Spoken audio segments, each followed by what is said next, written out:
Martha et Germaine, les cœurs du Nouveau Monde. Une histoire inspirée des filles du roi. 1663 à Versailles. La France, grande et fière, s'étend sous le règne du roi Soleil. Dans son palais de Versailles, parmi les dorures et les tapisseries, le roi Louis XIV réfléchit à une décision cruciale. Il reçoit des lettres de ses gouverneurs de la Nouvelle-France. Majesté, la colonie manque cruellement de femmes. Les hommes s'épuisent à bâtir et commercer, mais sans foyer, sans famille, notre avenir est fragile.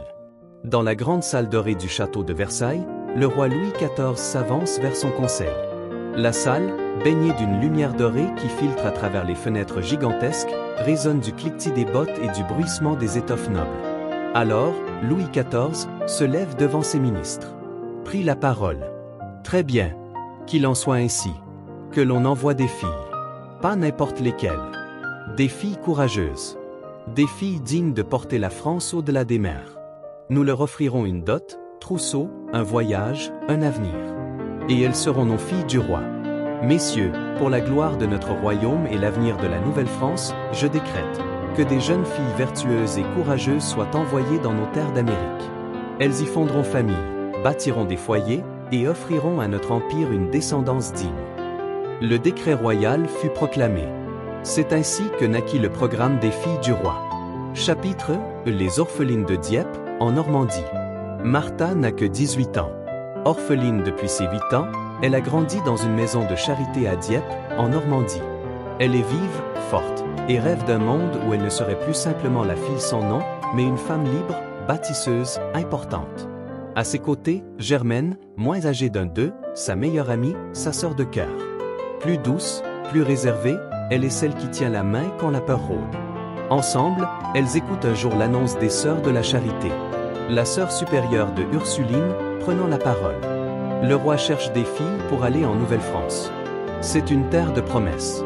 Il paiera votre dot, vos trousseaux, vos robes et votre traversée. Là-bas, vous aurez une maison.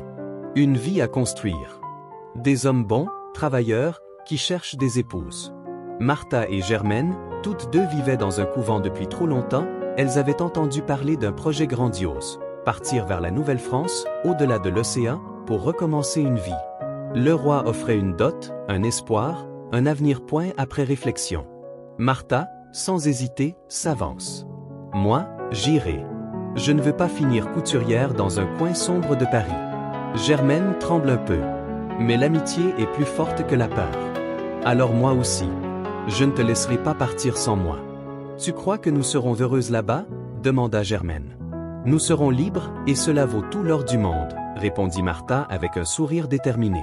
Ainsi commence le voyage de Martha et Germaine. Après leur engagement, ce matin-là, un brouillard épais enveloppait le port.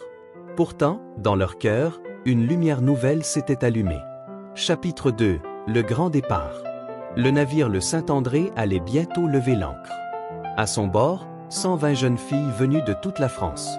Elles portaient leurs maigres affaires dans de petits baluchons, mais dans leur regard brillait une force nouvelle. Mais elles tinrent bon. Le port de La Rochelle grouille de monde. Il y a des marins, des malles de bois, des tonneaux de vin, des caisses d'outils, des enfants qui pleurent. Et parmi tout cela, des dizaines de jeunes filles, les yeux grands, les cœurs battants. Martha serrait la main de Germaine. Elle, Martha, serre de l'autre main une médaille de la Vierge que lui a donnée une sœur. Germaine tient un petit sac de lin, son seul bien. Elle monte sur le navire le Saint-André, qu'il traversera l'Atlantique jusqu'à Québec. Dans le même moment, un prêtre leur donne une bénédiction à ces filles venues à la grandeur de France. Vous êtes les mères de demain.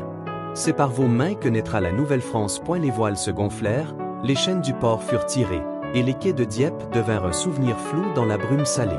Le voyage débutait, il dura près de 2 mois. 2 mois de prières, de maladies, de récits au clair de lune. Certaines filles tombèrent malades et ne virent jamais la côte d'Amérique. Les tempêtes secouaient le bateau avec violence, et parfois, on croyait entendre la mer hurler contre leur choix. Mais la mer n'est pas clémente. Très vite, la houle secoue le bateau. Une nuit, alors que la tempête fait rage, Germaine pleure dans les bras de Martha. « J'ai peur. Je crois que Dieu nous a oubliés. »« Non, » répond Martha. « Il est juste en train de nous forger. Comme le feu fait le fer.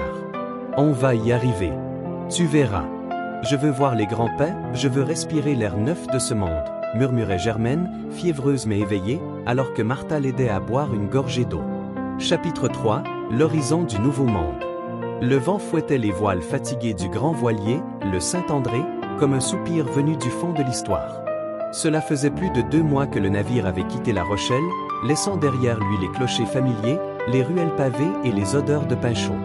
À bord, l'air était lourd de mélancolie, de prières chuchotées, mais aussi d'une étrange excitation que même les plus jeunes filles ne savaient nommer.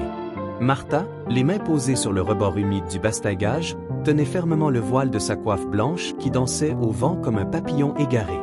À ses côtés, Germaine avait les yeux plissés, cherchant à travers la brume matinale un signe de la terre promise.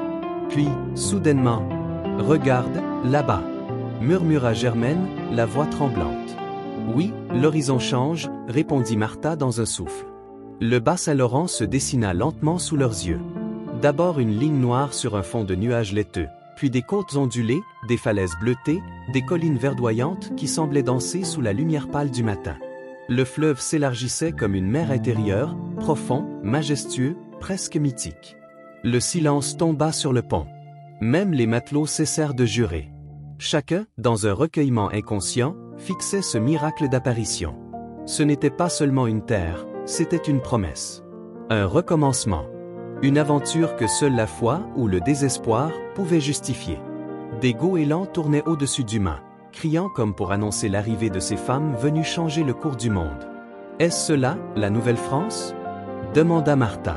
« C'est cela, et tout reste à écrire » répondit Germaine.